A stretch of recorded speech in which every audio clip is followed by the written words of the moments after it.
안녕하세요 여러분, 꿀티처입니다. 다시 일을 시작해서 바쁘다는 핑계로 영상 업로드가 뜸해졌었어요. 오늘은 꽃 모빌을 만들면서 요즘 하고 있는 째까각어 알바썰을 풀어볼까 해요.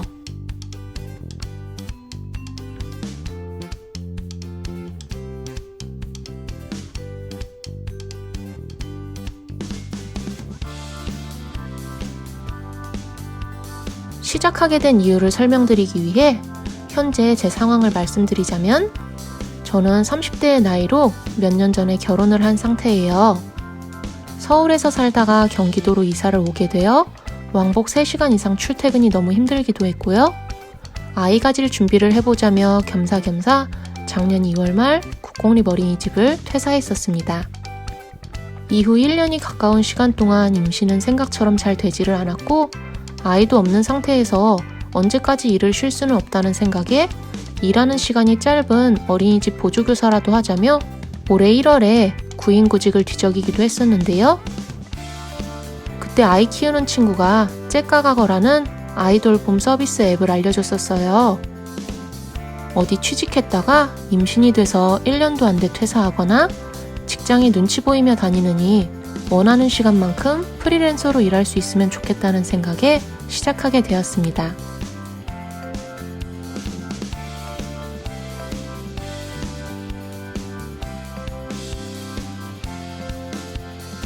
이게 뭐지? 알아보려고 선생님 앱을 깔았더니 정보 좀 입력하고 무슨 교육을 들으라고 하더라고요.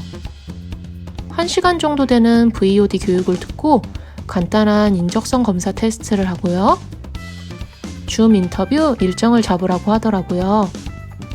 저는 마침 다음날 인터뷰 일정 한 자리가 비어있길래 바로 신청을 해서 줌 면접을 봤어요.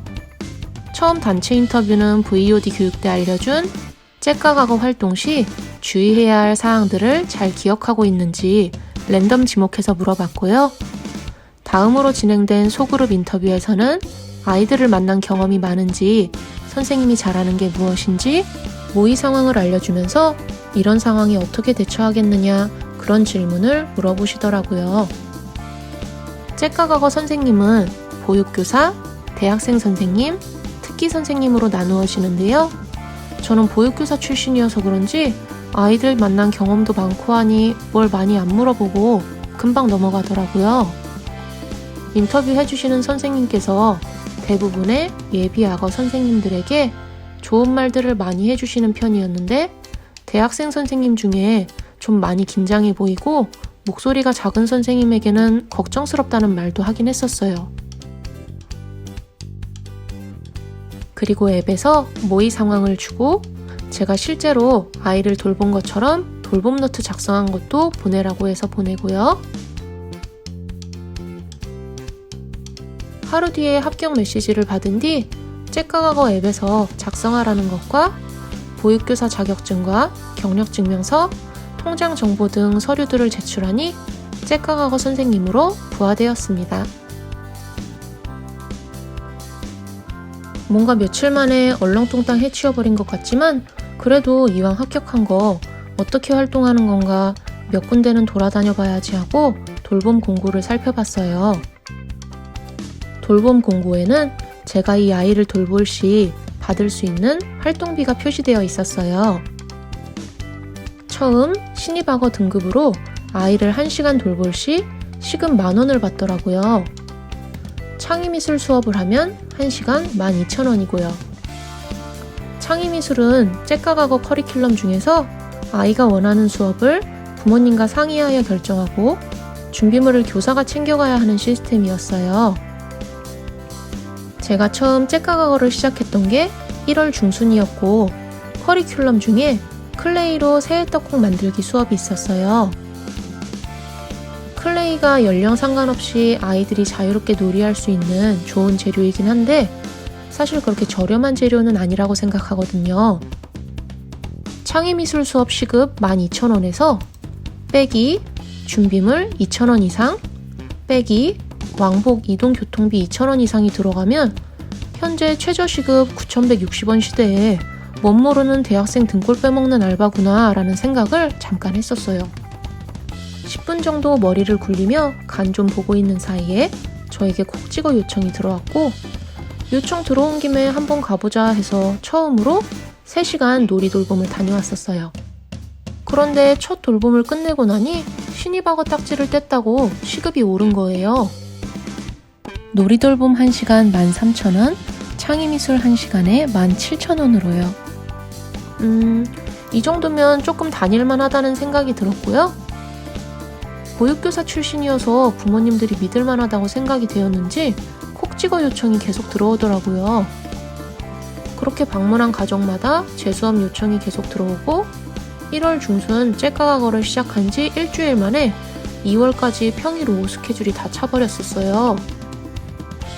제가 운이 좋았던 건지 일반적인 경우인지는 모르겠는데 방문했던 가정마다 특정 요일로 고정을 많이들 원하시더라고요. 일하다가 쉽게 그만둘 수 있을 거라고 생각한 거에 비해서 나중에 그만둘 때 힘들 수도 있겠다는 생각이 들기도 했는데요. 하루하루 돌봄을 다니다 보니 돌봄 20회 완료, 리뷰 5건 이상, 평점 8.0 이상을 달성하니 3주 만에 인기악어가 되었다고 시급이 또 올랐습니다. 후기가 좋다고 째까각어에서 격려 카톡도 오고요. 2월은 활동비 100만원을 채웠다고 인센티브 10만원도 더 받았어요. 활동비 입금은 매주 월요일 오후 3시 3.3% 세금을 떼고 들어오고요. 인센티브는 다음 달 중순에 입금됩니다. 일하기 싫은 시간, 일하기 싫은 가정은 안 갈 수 있어요. 그런데 이건 장점이자 단점일 수도 있는 게 부모님의 경우도 마찬가지겠죠. 마음에 안 드는 선생님은 다시 안 부르면 그만일 거예요. 저는 아침에 일어나는 걸 힘들어하는 편이고 임신 준비를 하며 바쁘게 일하고 싶지 않기 때문에 평일 오후 스케줄만 다니고 있고요.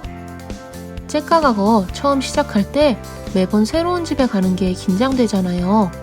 인터넷에서만 보던 말도 안 되는 요구를 하는 부모님이 있으면 어쩌나 걱정도 됐는데요. 처음에 걱정했던 게 무색할 만큼 예의 바르고 좋은 집들을 만나 지금은 4가정만 고정으로 스케줄을 받고 있습니다. 어린이집처럼 서류를 안 해도 돼요. 돌봄 이후 사진 첨부나 돌봄 노트를 작성해 달라는 가정도 있으세요. 그런데 이건 처음 돌봄을 수락할 때 부모님이 요청하시는지 알 수 있고요. 제가 현재 다니는 4가정 중 2가정이 돌봄 노트 작성을 원하시는데요. 어린이집에서 일지를 쓰고 서류하던 것과는 비교도 안 되게 간편한 수준입니다. 동료 선생님들과 부딪힐 일이 없어요. 어떤 인간관계든 모든 순간이 다 좋을 순 없잖아요. 특히 일로 만난 사이는 때때로 의견들이 부딪힐 수도 있고요. 째까각어는 혼자 다니기 때문에 부모님과의 갈등이 없다는 전제하에 어른 사람 때문에 스트레스 받는 일이 없는 것 같아요. 1대1로 아이를 만나다 보니 화낼 일이 없어서 너무 좋아요. 어린이집에서 아이들 다수를 보다 보면 내 몸은 하나이고 한 교실에 담임 선생님은 1명이나 2명밖에 없는데 많아봤자 보조 선생님까지 셋 있는 경우도 있을 수 있고요. 아이들이 동시다발적으로 손길이 필요할 때가 있잖아요. 저도 사람인지라 어쩔 수 없는 상황에 당황스러울 때도 있고 욱하는 마음이 들 때면 내가 과연 좋은 교사인가 딜레마에 빠지기도 하고 그랬었는데요. 1대1로 아이를 보다 보면 아이가 사고를 쳐도 금방 수습할 수 있고 온전히 아이만 바라보며 놀이해줄 수 있는 게 정말 좋더라고요. 부모님과 아이들이 저와 함께하는 시간을 만족하는 모습에 일을 쉬는 동안 잃어버렸던 자존감도 되찾았고요. 그렇게 현재 좋은 가정들을 만나 인기악어 시급에 만족하며 돌봄을 다니고 있습니다. 째까각어에 대해 더 궁금하신 사항 남겨주시면 2탄 영상이 나올 수도 있어요. 좋아요, 구독 언제나 감사합니다.